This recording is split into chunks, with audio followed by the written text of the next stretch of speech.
بسم الرحمن الرحیم۔ السلام علیکم۔ نئے آنے والے دوستوں سے گزارش ہے کہ ہمارا چینل سبسکرائب کر لیں اور بیل آئیکن کو بھی ضرور دبائیں۔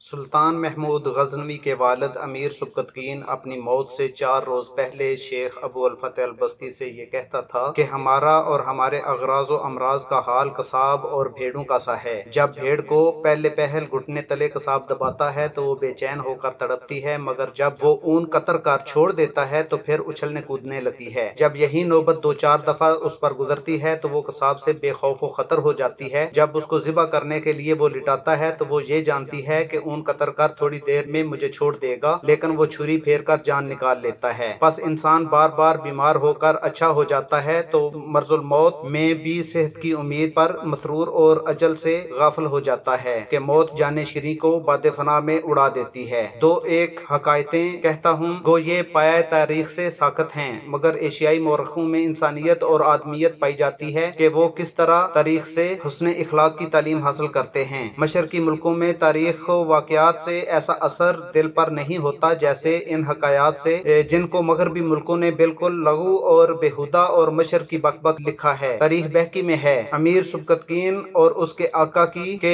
جب امیر سبکتگین بخارا کو جاتا تھا تو راہ میں منزل خاکستر میں وہ فروکش ہوا اور یہاں صدقہ و خیرات میں بہت کچھ روپیہ دیا اور گھوڑے پر سوار ہو کر 5-6 آدمیوں سے ایک جگہ کو کھودنے کے لیے حکم دیا۔ جب انہوں نے کھودا تو ایک لوہے کی میخ نکلی۔ امیر سبکتگین نے اسے دیکھا تو گھوڑے پر سے اترا اور بہت رویا، پھر جائے نماز منگوا کر دوگانا شکر الہی ادا کیا۔ جب لوگوں نے اس حال کا سبب پوچھا تو اس نے کہا کہ یہ قصہ نادر سنو کہ جس آقا کے میں ملک میں تھا، مجھے اور 12 اور غلاموں کو جو میرے ہمراہ تھے جیہو سے پار اتار کر شہر کان میں لے گیا اور اس جگہ سے گورکھنان لایا۔ یہاں کے بادشاہ نے 7 غلام خریدے لیکن مجھے اور 5 دوسرے غلاموں کو نہ خریدا۔ پھر نیشا پور کی راہ میں مرو اور سرخس میں 4 غلام اس نے بیچے، میں اور ایک اور باقی رہے۔ مجھے سبکتگین دراز کہتے تھے اور اتفاق سے میرے آقا کے 3 گھوڑے میری ران کے نیچے زخمی ہو چکے تھے۔ جب میں یہاں خاکستر میں آیا تو میرا گھوڑا زخمی ہو گیا۔ اس پر میرے آقا نے مجھے بہت مارا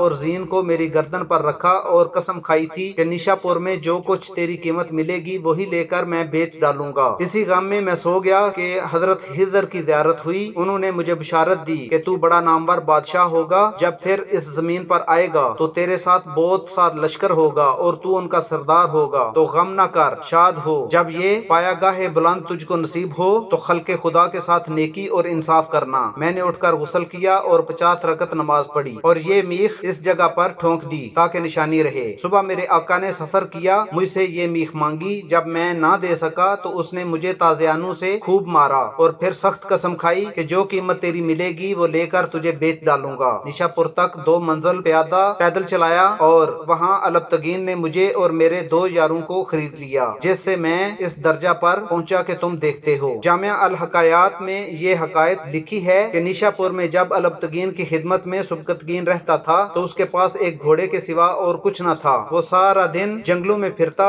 اور شکار کھیلتا۔ ایک دن اس نے دیکھا کہ ہرنی اپنے بچے کے ساتھ چل رہی ہے۔ اس نے گھوڑا دوڑایا اور اس بچہ کو پکڑ لیا اور خوش خوش لے کر واپس چلا۔ ہرنی نے بھی گھوڑے کا پیچھا کیا اور اس کو دیکھتی رہی۔ اس نے جو مڑ کر پیچھے دیکھا کہ ہرنی اپنے بچے کے پیچھے حیران و پریشان چلی آتی ہے تو اس نے ترس کھا کر بچہ کو چھوڑ دیا۔ ہرنی اپنے بچے کے چھوٹنے سے بہت خوش ہوئی اور جنگل کی طرف چلی گئی اور امیر کو بھی مڑ مڑ کر دیکھتی جاتی جیسے شکر ادا کر رہی ہو۔ اسی رات امیر کو رسول خدا صلی اللہ علیہ وآلہ وسلم کی زیارت ہوئی، جنہوں نے یہ فرمایا کہ اے امیر ناصر الدین، یہ بتاتا چلوں کہ امیر ناصر الدین سلطان محمود غزنوی کے والد امیر سبکتگین کا لقب تھا امیر ناصر الدین۔ امیر ناصر الدین، تو نے یہ بیچارے بے کس بے بس پریشان حال جانور پر شفقت کی، خدا نے تجھے دعائے مرمت کی کہ اپنے دیوان سے منشور سلطنت تیرے نام لکھوایا۔ تجھے چاہیے کہ عام خلق کے ساتھ بھی یہی شیوا جاری رکھے اور صفت شفقت کو کسی حال میں نہ چھوڑے۔ اس میں سعادت دارین ہے کہ اکثر تاریخوں میں یہ حکایت لکھی ہے کہ امیر ناصر الدین سبکتگین نے خواب میں دیکھا کہ اس کے گھر میں آتشدان سے ایک درخت ظاہر ہوا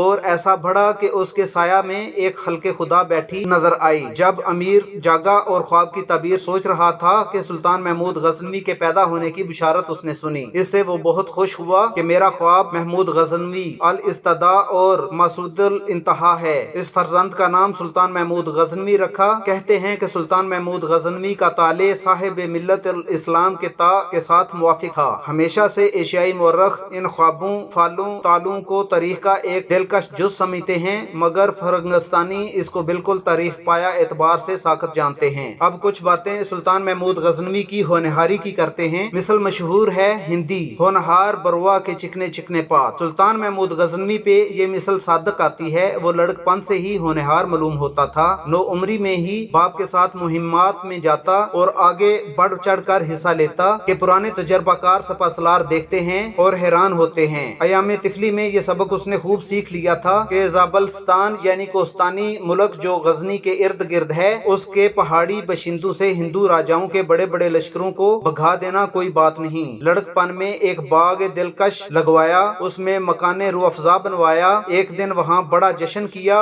اور پدر بزرگوار اپنے والد صاحب اور امراء کو بلایا۔ باپ نے باغ اور مکان کو دیکھ کر پسند فرمایا اور یہ ارشاد کیا کہ ایسے باغ اور مکان تو اور بھی تعمیر کر سکتے ہیں، تجھ کو وہ عمارت تعمیر کرنی چاہیے کہ جس کی برابری کوئی دوسرا نہ کر سکے۔ سلطان محمود غزنوی نے پوچھا کہ اے حضرت ایسی عمارت کون سی ہے؟ اس نے جواب دیا کہ وہ اہل علم و فضل کے دلوں کی تعمیر ہے۔ جو کوئی نہال احسان اس کی زمین دل میں لگائے گا، اس کا ثمر ہمیشہ پائے گا۔ یہ نصیحت کی بات سلطان محمود غزنوی کو ہمیشہ یاد رہی۔ امیر سبکتگین کا جب انتقال ہوا تو محمود کی عمر 30 برس تھی اور وہ اس وقت نشا پور میں تھا۔ امیر اسماعیل اس کا چھوٹا بھائی باپ کے پاس تھا۔ بعض مورخ کہتے ہیں کہ اس نے میدان خالی پا کر تاج شاہی سر پر رکھا، مگر بعض کا یہ قول ہے کہ باپ کی وصیت کے موافق وہ قبۃ الاسلام بلخ میں تخت پر بیٹھا۔ الحاصل وہی بادشاہ ہوا اور خزانہ اور شاہی کا مالک ہوا۔ سپاہ کی دلجوئی اور امراء کی خاطرداری میں خزانوں کا منہ کھول دیا۔ مقصد یہ تھا کہ سب کے دل میں اس کی جگہ ہو اور سلطان محمود غزنوی کی طرف سے اس کا دل برگزشتہ ہو، مگر اس دغا باز سپاہ اور امراء ناانصاف نے وہ دامن طمع دراز کیا کہ جس کا بھر جانا محال تھا۔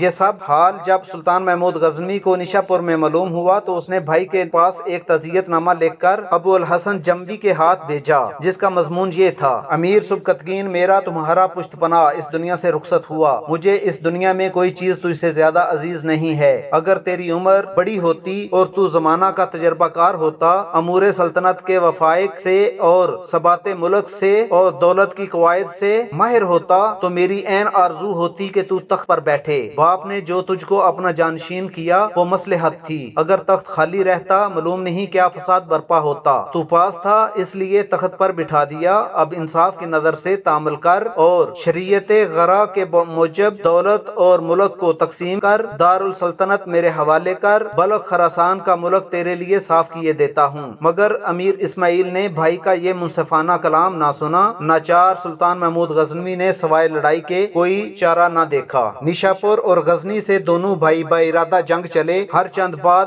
امیروں نے چاہا کہ اسماعیل بھائی کا کہنا مان جائے اور لڑائی نہ ہو، مگر یہ بات نہ بن پڑی۔ دونوں بھائیوں میں ایک سخت لڑائی ہوئی۔ تخت سلطان محمود غزنوی کے ہاتھ رہا۔ غزنی فتح ہو گیا۔ سلطان محمود غزنوی نے اسماعیل کو گرفتار کر لیا۔ ایک دن سلطان محمود غزنوی نے بھائی سے باتوں ہی باتوں میں پوچھا کہ اگر تو مجھ پر ظفر یاب ہوتا تو میرا کیا حال کرتا؟ اس نے جواب دیا کہ کسی قلعے میں تجھے قید کرتا اور تیری آرام اور آسائش کا سارا بندوبست کرتا۔ اس وقت تو اس بات کو سلطان محمود غزنوی نے ٹال دیا، مگر پھر اسماعیل کو جرجان کے قلعہ میں قید کیا اور اس کے لیے آرام و چین کا سارا اسباب پیدا کیا۔ پھر اس کی ساری زندگی قید میں بسر ہوئی۔ امیر ناصر الدین سبکتگین سلطان محمود غزنوی کے والد ترک نژاد غلام تھے اور البتگین کے غلام تھے، اور البتگین امیر منصور بن نوح سمانی کا غلام ہے۔ وہ منصور بن نوح کی خدمت میں امیر الامراء کے مرتبے کو پہنچا۔ وہ ناصر الدین امیر منصور کی حکومت کے زمانے میں ابو اسحاق بن البتگین کے ہمراہ بخارا آیا اور اس کی سرکردگی میں وکالت کے مرتبے پر پہنچا۔ جب امیر منصور کی نیابت میں ابو اسحاق کو غزنین کی حکومت ملی تو اس نے حکومت کا نظام امیر ناصر الدین کے سپرد کر دیا۔ اس کے انتظام نے حکومت میں استقلال پیدا کیا۔ جب ابو اسحاق کا انتقال ہو گیا اور اس کا کوئی وارث نہ رہا تو سپاہ و رعایا نے ناصر ناصر الدین کی حکومت سے اتفاق ظاہر کیا اور اس کی اطاعت پر آمادہ ہو گئے۔ وہ اظہار قوت کے خیال سے حکومت کے کام میں مشغول ہو گیا اور ملک گیری کا منصوبہ بنایا۔ 367 ہجری 977-78 عیسوی میں طغان جو ولایت بست کا حکمران تھا اور پائتور نے بست پر قبضہ کر کے طغان کو وہاں سے نکال دیا تھا، امیر ناصر الدین کے پاس آیا اور اس نے مدد چاہی۔ امیر ناصر الدین نے فوج کشی کر کے بست کو پائتور کے قبضے سے نکال کر طغان کے حوالے کر دیا اور طغان نے بہت سی شرائط کو قبول کر کے عہد کیا کہ وہ اس کی اطاعت پر روگردانی نہیں کرے گا۔ جب اس نے اپنا وعدہ پورا نہیں کیا اور عہد شکنی کی تو امیر ناصر الدین نے بست کو اس کے قبضہ سے نکال لیا اور اس پر اپنا نمائندہ مقرر کر دیا۔ چونکہ قصدار کا قلعہ اس کی حکومت کے قریب تھا اور وہاں کا حاکم بہت دلیر تھا، لہٰذا امیر ناصر الدین نے اس کی غفلت میں اس کو گرفتار کر لیا اور آخرکار اپنے ملازموں میں داخل کر کے قصدار اس کی جاگیر میں دے دیا۔ امیر ناصر الدین شاہانہ عزم کے ساتھ غزنی اور جہاد پر کمر بستہ ہو گیا۔ وہ ہندوستان پر حملے کرنے لگا، وہاں سے غلام اور مال غنیمت لاتا تھا، جس جگہ کو فتح کرتا وہاں مسجد بنواتا تھا، اور راجہ جے پال کے ملک کی خرابی میں کہ جو اس کے زمانے میں ہندوستان کا خاص راجہ تھا کوشش کرتا تھا۔ راجہ جے پال اس خرابی اور غارت گری سے کہ جو وہ اس کے ملک میں کرتا تھا تنگ آ گیا۔ راجہ نے ایک منظم لشکر اور بڑے بڑے ہاتھیوں کو لے کر امیر ناصر الدین پر حملہ کر دیا۔ وہ بھی نہایت مستقل مزاجی سے آگے بڑھا اور اپنے ملک کی سرحد پر جے پال کا مقابلہ کیا۔ بڑی سخت خون ریزی ہوئی۔ امیر محمود غزنوی بن ناصر الدین نے اس جنگ میں دادش شجاعت و مردانگی دی۔ کئی روز تک دونوں لشکروں میں مقاتلہ ہوتا رہا۔ کہتے ہیں کہ اس نوح میں ایک چشمہ تھا، اگر اتفاق سے اس چشمے میں گندگی یا نجاست پڑ جاتی تو آندھی، برف اور بارش بڑی شدت سے ہوتی۔ امیر محمود غزنوی نے حکم دیا کہ اس چشمے میں نجاست ڈال دی جائے، بس اس میں ہوا اور برف کی شدت ہو گئی۔ جے پال کا لشکر کہ جو سردی کا عادی نہ تھا عاجز آ گیا، بہت سے گھوڑے اور جانور مر گئے۔ جے پال نے پریشان ہو کر صلح کا دروازہ کھٹکھٹایا اور یہ طے پایا کہ وہ 50 ہاتھی اور کثیر رقم ناصر الدین کو بھیجے گا اور اپنے چند معتبر آدمیوں کو امیر کے پاس بطور یرغمال چھوڑ کر گیا، اور امیر ناصر الدین کے چند معتبر آدمیوں کو مال اور ہاتھی سپرد کرنے کی غرض سے ہمراہ لے گیا تھا کہ مال ادا کرے۔ جب وہ اپنے ٹھکانے پر پہنچا تو اس نے عہد شکنی کی اور امیر ناصر الدین کے آدمیوں کو قید کر لیا۔ اس خبر کے سنتے ہی امیر ناصر الدین نے بدلہ لینے کے لیے ارادہ کیا اور لشکر کشی کر دی۔ جے پال نے بھی ہندوستان کے راجاؤں سے مدد مانگی اور تقریباً 1 لاکھ سوار اور بہت سے ہاتھی جمع کر کے مقابلے کے لیے آیا۔ لمغان کے نواح میں دونوں فریقوں میں جنگ ہوئی۔ امیر ناصر الدین کو فتح و نصرت حاصل ہوئی، بہت سا مال غنیمت، ہاتھی، غلام اور رقم ہاتھ آئی۔ جے پال بھاگ کر ہندوستان چلا گیا اور لمغانات کے علاقے پر امیر ناصر الدین کا قبضہ ہو گیا اور اس ملک میں اس کا سکہ رائج ہو گیا۔ اس کے بعد وہ امیر نوح بن منصور کی مدد سے آگے بڑھا، خراسان اور ماوراء النہر میں فتوحات حاصل کیں۔ ماہ شعبان 387 ہجری اگست 997 عیسوی میں ناصر الدین اس دار فانی سے رخصت ہو گیا، لیکن اس کی حکومت کی مدت 20 سال رہی۔ منہاج الراج کے مطابق سبکتگین ترک نسل کا ایک غلام تھا۔ ایک تاجر نصر حاجی نے اسے اس وقت خریدا جب وہ ابھی محض ایک لڑکا تھا۔ وہ اسے ترکستان سے بخارا لایا، جہاں اس نے اسے البتگین کے پاس فروخت کر دیا۔ سبکتگین نے البتگین کے دیگر غلاموں کے ہمراہ تعلیم حاصل کی اور ہتھیاروں کے استعمال کے بارے میں پڑھا۔ وہ پہلے پہل اس بادشاہ کی ملازمت میں نجی گھڑ سوار تھا۔ نہایت طاقتور اور پھرتیلا ہونے کے باعث جنگل میں اس کے لیے شکار کیا کرتا تھا۔ اوائل عمری میں ہی اس میں مستقبل کی عظمت کی جھلک نظر آ رہی تھی۔ اس کا سرپرست اس کی صلاحیتوں کو بہت سراہتا اور بہت سی عسکری مہمات کے سلسلہ میں اس پر بہت اعتماد کرتا تھا۔ اس نے جلد ہی اسے فوج میں اہم عہدوں پر فائز کر دیا۔ آخرکار غزنی میں شاہی اقتدار حاصل کرنے کے بعد اس نے اپنے حمایتیوں کو امیر الامراء اور وکیل المطلق کے خطاب سے نوازا۔ سبکتگین نے اقتدار حاصل کرنے کے بعد ناصر الدین کا لقب اختیار کیا اور خود کو امیر کہتا تھا۔ قندھار کو مطیع کرنے اور اپنی سلطنت میں شامل کرنے کے بعد اس نے زابلستان کے دارالخلافہ بست کے قلعہ پر قبضہ کر لیا۔ وہاں اس کی ملاقات مشہور زمانہ ابو الفتح سے ہوئی، جنہیں ان کے علم و فضل اور ذہانت کے باعث اس نے اپنا مصاحب خاص بنا لیا۔ اس نے ہندوستان کے بت پرستوں کے خلاف جنگ کرنے کا ارادہ کر لیا، جو ابھی تک صرف برہما اور مہاتما بدھ کی پرستش سے واقف تھے۔ اس وقت پنجاب پر ہسپال کے بیٹے جے پال کی حکومت تھی، جس کا علاقہ ایک طرف سے دریائے سندھ سے لغمان اور دوسری جانب کشمیر سے ملتان تک پھیلا ہوا تھا۔ 977 میں ایک بہت بڑی فوج کے ہمراہ مشرق کی جانب پیش قدمی کرتے ہوئے اس نے بہت سے قلعے تسخیر کیے، مسجدیں تعمیر کرانے کا حکم دیا اور بہت سے مال غنیمت کے ہمراہ غزنی کی طرف لوٹا۔ جے پال کو، جو اس وقت بٹھنڈا کے قلعہ میں رہائش پذیر تھا، اس نے محسوس کیا کہ مسلمانوں کے پے در پے حملوں نے مسلمانوں کا دل بڑا کر دیا ہے اور ملک میں امن و امان کو بری طرح متاثر کیا ہے، لہٰذا اس نے ایک بہت بڑی فوج تیار کی اور بے شمار ہاتھیوں کو اس مقصد کے تحت جمع کیا کہ وہ ان کے ساتھ ان کی اپنی سرزمین پر حملہ کر دے گا۔ اس نے سندھ کو پار کیا اور لغمان کی طرف پیش قدمی کی، جہاں اس کی مدبھیڑ سبکتگین کے ساتھ ہوئی۔ جب جھڑپیں شروع ہوئیں تو سبکتگین کے بیٹے محمود غزنی نے، جو اس وقت محض ایک لڑکا تھا، بہادر اور سپاہیانہ کارناموں کے جوہر دکھائے۔ رات کے وقت زبردست طوفان، باد و باران اور ژالہ باری شروع ہو جانے کے باعث ہر طرف خوف و ہراس اور تباہی پھیل گئی۔ لاہور کے راجا کے دستے بری طرح متاثر ہوئے، اس کے بے شمار مویشی ہلاک ہو گئے۔ راجا نے اپنی فوج کو منتشر ہوتے دیکھا تو اگلے روز صلح امن کر لی۔ سبکتگین ہندو راجا کی درخواست قبول کرنے پر رضامند ہو گیا تھا۔ نوجوان محمود غزنوی، جو ایک پرجوش جنگجو تھا، اس کے اثر و رسوخ نے اسے یہ شرائط ماننے سے باز رکھا۔ جے پال نے بادشاہ کے پاس ایک بات کی وضاحت کرنے کے لیے دیگر سفیر روانہ کیے کہ بادشاہ سلامت، راجپوت سپاہیوں کی یہ رسم تھی کہ جب انہیں آخری حد تک پیچھے دھکیل دیا جاتا تھا تو وہ اپنے بیوی بچوں کو ہلاک کرنے کے لیے اپنے گھروں اور جائیداد کو نذر آتش کر دیتے تھے اور مایوسی کی حالت میں اپنے بال بکھیر کر دشمن کے اندر گھس کر اپنے آپ کو انتقام کے سرخ طوفان میں غرق کر دیتے تھے۔ سبکتگین، جو راجا کو مایوسی کی حالت میں تسخیر نہیں کرنا چاہتا تھا، وہ شرائط ماننے پر تیار ہو گیا۔ راجا امن کی قیمت کے طور پر 10 لاکھ درہم اور 50 ہاتھی دینے پر رضامند ہو گیا۔ راجا نے پوری رقم کو اپنے پڑاؤ میں رہتے ہوئے ادا کرنے سے قاصر ہوتے ہوئے اپنے ساتھ چند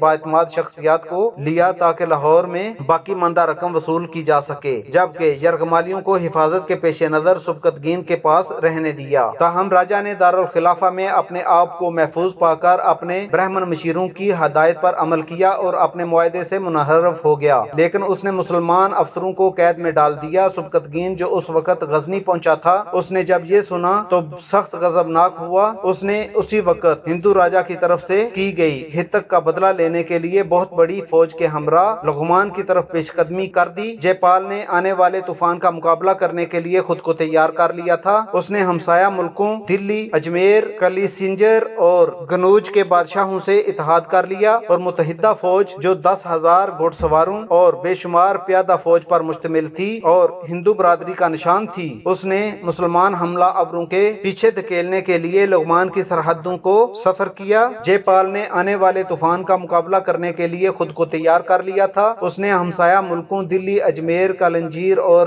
گنوج کے بادشاہوں سے اتحاد کر لیا۔ اس نے مسلمان حملہ آوروں کو پیچھے دھکیلنے کے لیے لغمان کی سرحدوں پر اپنے آپ کو ترتیب دے دیا۔ سبکتگین نے ایک قریبی پہاڑی پر قبضہ کرنے کے بعد ہندوستانی لشکر کا جائزہ لیا، جس کے بارے میں بیان کیا جاتا ہے کہ وہ سمندر کی طرح لامتناہی تھا۔ اس نے اپنے سرداروں کے مستقبل کی شان و شوکت کے بارے میں حوصلہ افزائی کرتے ہوئے ان سے شجاعت کا مظاہرہ کرنے کی درخواست کی۔ ہر ایک کو فرداً احکامات دیے اور تعداد میں کم اپنے سپاہیوں کو 500 کے دستوں میں تقسیم کر دیا۔ پھر انہیں حکم دیا کہ وہ ہندو فوج کے کمزور مقامات پر پے در پے حملے کریں۔ اس نقل و حرکت سے یہ ظاہر ہو رہا تھا کہ اگر دشمن کی منتشر صفوں میں تازہ دم دستے مستقل طور پر روانہ کیے جائیں تو ہندوؤں کے گھڑ سوار دستوں میں ابتری اور دہشت پھیل سکتی ہے۔ سبکتگین نے اس ابتری کا فائدہ اٹھاتے ہوئے عام حملے کا حکم دے دیا اور ہندو ہر مقام پر ہزیمت اٹھا کر بھاگ نکلے۔ مسلمان فوجی دستوں نے نیلاب کے کناروں تک ان کا تعاقب کیا۔ اس فاتح نے دریائے سندھ کے مغربی علاقوں سے بھاری تاوان وصول کیا اور لغمان و پشاور کو اپنی سلطنت کی مشرقی سرحد بنانے کے بعد اس نے 10,000 گھڑ سواروں کے ہمراہ اپنے ایک افسر کو مفتوح ملک کا نظم و نسق سونپا اور غزنی کی طرف لوٹ گیا۔ سبکتگین اپنی باقی ماندہ زندگی میں اپنی سلطنت کے شمال مغرب میں عسکری مہمات میں مصروف رہا۔ وہ اگست 997 میں 56 سال کی عمر میں اور 20 سال حکومت کرنے کے بعد بلخ کے نزدیک تیمروز میں انتقال کر گیا۔ اس کی میت کو دفنانے کے لیے غزنی لے جایا گیا۔ سبکتگین ایک ایسا بادشاہ تھا جس میں غیر معمولی شجاعت اور ہوش مندی کے علاوہ مساوات، ثبات اور اعتدال پسندی بھی بدرجہ اتم موجود تھی۔ اس کا وزیر ابو العباس فضل تھا جو حکومت کے معاملات کو بڑی ذہانت اور قابلیت سے نپٹاتا تھا۔ ماثر الملک کے مصنف کے مطابق سبکتگین کے بیٹے محمود غزنوی نے اپنے باغ میں نہایت عالی شان گھر تعمیر کروایا اور ایک پرتکلف دعوت میں اپنے والد کو مدعو کیا۔ اس عمارت کی خوبصورتی، ذوق اور کمال فن سے دنیا حیران تھی۔ کمال فن نے نوجوان شہزادے کو اس بات پر اکسایا کہ وہ اس بارے میں اپنے والد کی رائے حاصل کرے، لیکن سبکتگین نے نہایت مایوسی کی حالت میں اپنے بیٹے سے کہا کہ اس نے اسے محض ایک کھلونے کی مانند دیکھا ہے جسے اس کی رعایا میں سے دولت کے ذریعے سے کوئی بھی تعمیر کر سکتا تھا۔ اس نے کہا کہ ایک شہزادے کا کام یہ ہے کہ وہ شہرت کی ایسی دیر پا یادگاریں تعمیر کرے جو شان و شوکت کے ستونوں کی طرح ہمیشہ قائم رہیں، اچھے کارناموں کی طرح جو تقلید کے قابل ہوں اور اولاد ان پر سبقت لے جانے میں دشواری محسوس کرے۔ سمرقند کے شاعر نظامی اور رازی نے اس بارے میں مشاہدہ کیا ہے کہ محمود غزنوی کے تعمیر کردہ سبھی عالیشان محلوں میں کسی کا ایک پتھر بھی باقی نہیں بچا، لیکن اس کی شہرت کی عمارت ابھی تک وقت پر حاوی ہے اور اس کی عظمت کی دیر پا یادگار باقی رہے گی۔ دوستو، آج کے لیے اتنا ہی۔ ہم سے جڑے رہنے کے لیے ہمارا چینل سبسکرائب کریں اور بیل آئیکن کو ضرور پریس کریں۔ شکریہ۔